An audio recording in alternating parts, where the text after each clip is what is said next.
Hi guys, this is Ranjit and this is going to be a different kind of a video, and I get this question a lot from you guys. Which is a smartphone that I use personally? And the answer to that is there is no smartphone that I use for a long time, because I actually for reviewing these devices I put my primary and secondary SIM in the smartphones what I use, and so it changes almost every week because the frequency of phones these days is so much. But there is one smartphone that I've noticed that whenever I don't have any products to review, I'm putting back my SIM in that, and that is the Samsung Galaxy S10 Plus. And this is the video that I want to share with you guys. I thought, why am I using this phone a lot? I have noted down some points, and I feel for my needs and as a business user, I felt this was the best solution for me as of now. And this won't be a full review, guys. I've already posted the full pros and cons review of this one about 4 or 5 months ago, if I recall, around in March time frame. So you can check out that for more info. But in this video, I'll share my thoughts now. What do I feel about this one? Because now this Galaxy S10 Plus has got a lot of updates, and some of the cons that I had earlier, for example, the battery life was pretty average, I would say, and some of the things sort of improved with the update. So I'll talk about it and my experience and why do I actually use this one as my primary driver. This might not be perfect for everyone, but yeah, if you're sort of a business user, I feel yes, this is a good phone. And the first thing, as I've mentioned, is that in terms of cellular reception, still I feel it's actually really good. And as you can see, guys, I'm just going to take it out of the Wi-Fi. I'm using it with the dual SIM, that's Airtel and Jio, and the network reception is actually really good on this one. In fact, the network reception is slightly better than most of the other phones that I use in an area where I get very less network reception. Even with Airtel, I'm able to take calls with this one without dropping the calls too much. With many of the other phones, they simply drop the call. So network reception is still actually really good. Another thing that I like is I still like the stereo speakers on this one. I wouldn't say that the stereo speaker setup is the best in the industry. I would still say that is for the iPhone 10s Max, or even I would say the Pixel 3 XL had slightly better stereo speakers, but still I would say the stereo speakers on this one is actually pretty good. I don't have a problem. Yeah, in depth it could have been slightly better, but again, I don't have a problem with that one. And in fact, I took a lot of calls with speakerphone, never had a problem.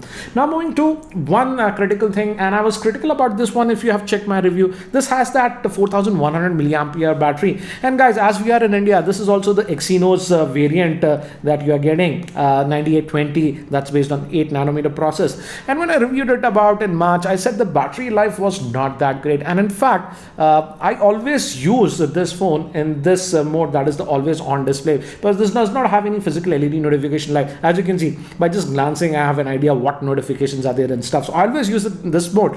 And with this one, the idle drain was very high earlier, but now with the last couple of updates, if I recall, the latest security update that this one has got now is the July software update. If I go to the about the phone, and if I go to software information, yeah, it's the July update that we have got. We are in August, so it's generally 1 month back. And now the battery life has improved quite a bit, particularly in terms of standby time. Earlier there was a lot of drain. Now even with this always on display, it does not drain the battery that much. And in fact, I would say in terms of SOT values, this is generally based on your usage, I would say, but it has increased. I would say earlier I was getting anywhere about 4 hours SOT to max of about 5. Now this is giving me almost about 1 hour extra SOT, and also the standby time is a lot better. To give you an idea, let's just go to the device care, and if you go to the battery, as you can see, let's look at it. It's almost like 21 hours, you can say, of the battery, and it is still having that 41% battery left. And as you can see, screen on time is about 3 hours 16 minutes, so should give about 5.5 hours of battery, and this is with over 1 day of usage. So if you're sort of a typical user also, and this is with dual SIM, guys, it'll easily last for a typical day, but it's not like 2 days of battery life with some other phones like the Asus 6Z, etc., that have a massive battery. So in terms of battery life, now I'm satisfied.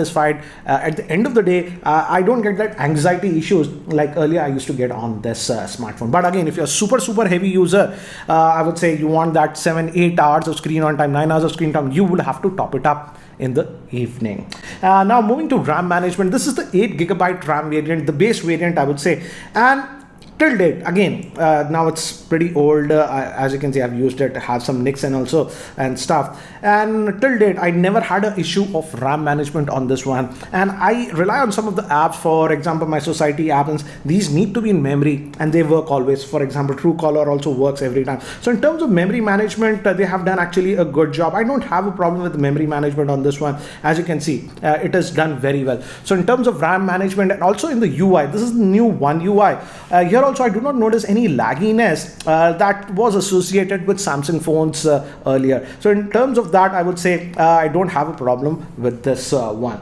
And I still appreciate the fact that this one has the 3.5mm headphone jack. I still use some of my good high quality wired headphones, so I like this, and I'm missing that on the new Note 10 series. And also moving to the cameras, as I've told earlier also, I feel the camera setup is very practical. You have a normal camera, then you have that 2x zoom, and you also have that wide angle camera, and I like the camera on this one earlier, but I feel with the new updates the camera performance, especially in indoor lighting, has improved slightly. Now moving to the front facing camera, I still feel the front facing camera is not among the best. I still don't like the spill shape. They should have gone with just a single camera like the S10. The spill shape, I still do not like it, to be very frank. For example, if I open one of my own videos, and let's open this random video. Its precision battery slightly. As you can see, if you maximize it, or should I wait for that still is this is there. This bugs me a little bit. If they would have just put a single camera like what they did on the S10, it would have been better, I would say. I'm glad that on the Note 10, they're just going with a single notch instead of this double. Because the second camera, I would say for the front facing, yes, slightly wider, but it simply does not make that much sense. Now moving to one thing that I really like on these Samsung phones is Samsung Pay, and I use this a lot. In fact, this has MST. That means this works with any credit card machine. You just tap it and it works. For example, if I just swipe here, I have my credit cards over here, and I can just use my pin and tap on the machine and it works. And this is a very convenient feature, I would say. You don't have to take out your credit cards from your wallet, because generally, I don't know about you, but my phone is mostly in my hands, and whenever I'm shopping and stuff, I just tap on it and it works. And this is something other Android manufacturers haven't implemented. This has MST. Yes, you have Google Pay and other stuff, but this has MST. So this works with across all the, what do you say, credit card machines, and I've used it tons of times. So appreciate that this feature is there on the this Samsung phone, and this is one of the features I would say that is sort of exclusive and to Samsung phones, and I really like this feature. And now moving to the fingerprint scanner with this S10, S10 Plus, Samsung introduced this ultrasonic fingerprint scanner. It's over here, it's invisible, and as you can see, it works. And I would say I've gotten used to it, and it works, I would say 9 out of 10 times for me. But I would say now, if you compare it with some of the newer in-display fingerprint scanners, for example, if you look at the OnePlus 7, OnePlus 7 Pro, their in-display fingerprint scanner is definitely faster than this one.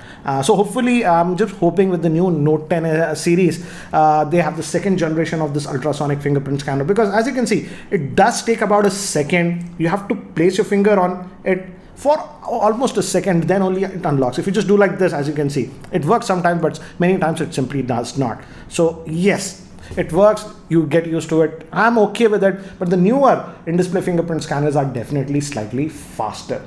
Now moving to some other things, that is there. I also did some gaming with this one. I did play PUBG with this one, and I feel the gaming performance has improved compared to earlier when this device was launched. I think so they have optimized it a little bit, and PUBG, it played fine without any issues, I would say. But only at the end of the game, for some reason, for about a second or two, I noticed some frame drops. This was not during the regular gameplay multiplayer when I was playing, only at the end of the game. I don't know, it was a glitch or something, but I would say this is a smartphone not particularly for gaming. If you're sort of a gamer, at least in India, we're getting the Exynos variant. I would say if it was the Snapdragon 855 variant that we get in US, it would have been great for if you were sort of a gamer. But if you're sort of a gamer and you're getting this phone primarily for doing a lot of gaming, then I would suggest you can save a lot of money by going with the likes of the Asus 6Z or the OnePlus 7, OnePlus 7 Pro, etc. Because that Snapdragon 855 SoC is the GPU that is there, the Adreno GPU is much better for heavy gaming. And also, I do not like this pill-shaped notch, as I've told you. You eventually get used to it, but I still do not like this one, and I'm glad Samsung is omitting that on the Note 10 series. Now, another thing is that yes, this comes with a fast charger. That's a 15-watt fast charger. But now, considering the competition, what we are seeing, many other phones are coming with way faster chargers. For even the K20 Pro with the third-party, 27-watt charger, it was charging way faster. In fact, I posted a video about that and compared with a lot of phones. Even this one, even with those fast chargers, this was maxing out at about 16 watt. So certainly not bad. It does charge quickly, but not as fast as some of the competition that we are seeing in the market. And I still do not like this Bixby key. Yes, you can disable it. As you can see, I have disabled it as of now, but I still don't like this extra key that we have for Bixby. I don't use Bixby. And also, we also had that new feature called reverse charging on this one. And I would say it was sort of a gimmick for me, because personally, after the initial testing, I never used that reverse charging feature. But nevertheless, I would say still a pretty good phone for business users. I like the Samsung Pay functionality, and now the battery life is also good. But again, if you're sort of a heavy gamer, then I would not suggest you this phone. So these were my thoughts on the Galaxy S10 after about 5 months of on and off usage, and why I still use this one as my primary driver whenever I get a chance. Anyways, guys, what do you think about this? These kind of offbeat videos? Do let me know in the comment section below. And guys, if you're still not subscribed to my YouTube channel, hit that subscribe button.